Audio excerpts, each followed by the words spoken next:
So I just want to briefly talk about this because we're seeing this everywhere, right?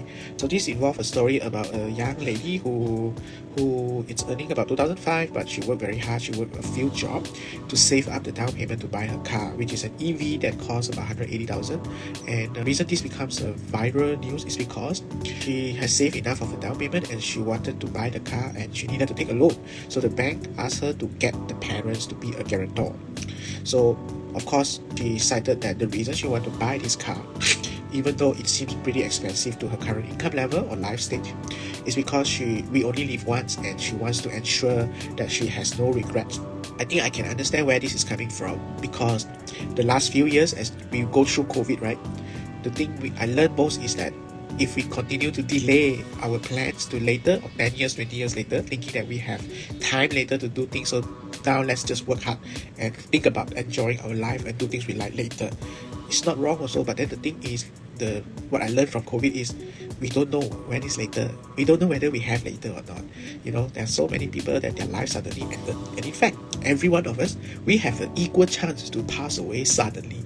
So if we only keep everything for later, there's a question is to ask is that, are we sure we are still around later or not?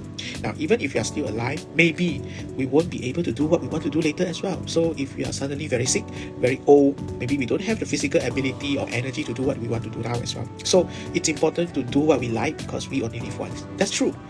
But then at the same time, this is only this is only the half of the story.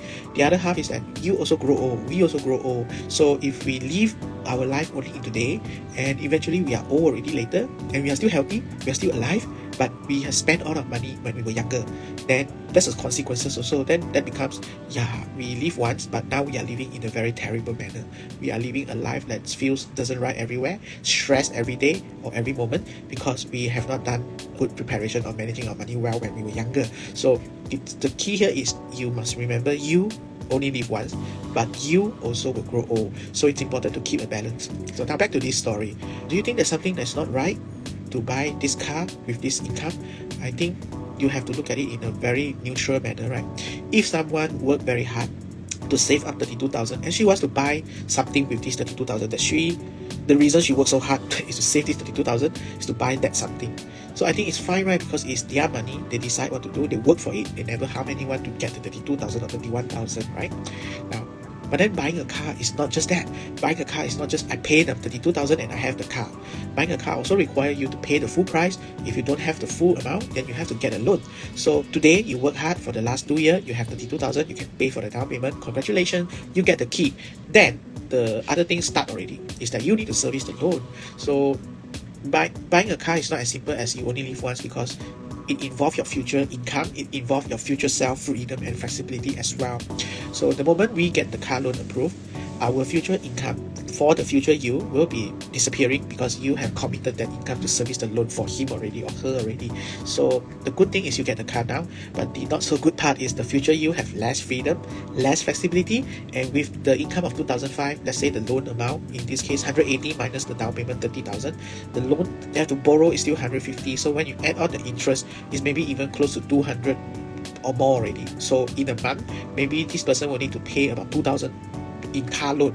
So if the income remains is 2005 net, go to the bank every month to service 2,000 of car loan, that will be quite challenging, I think, because that means she only left with less than 600 for her everything else. And not forgetting, although the EV does not drink petrol, still have to put electricity, right? So you still have to charge the car, which still costs money.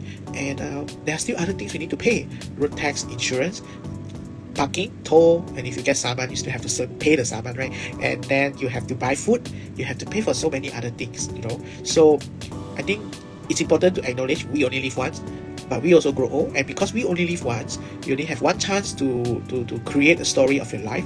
The question is, do you want to have a story where the beginning is very wonderful, but then after a while it becomes very suffering, full of a lot of pain, a lot of stress every moment, and to the point that you figure that there's not much meaning in life except every day wakes up worrying about money?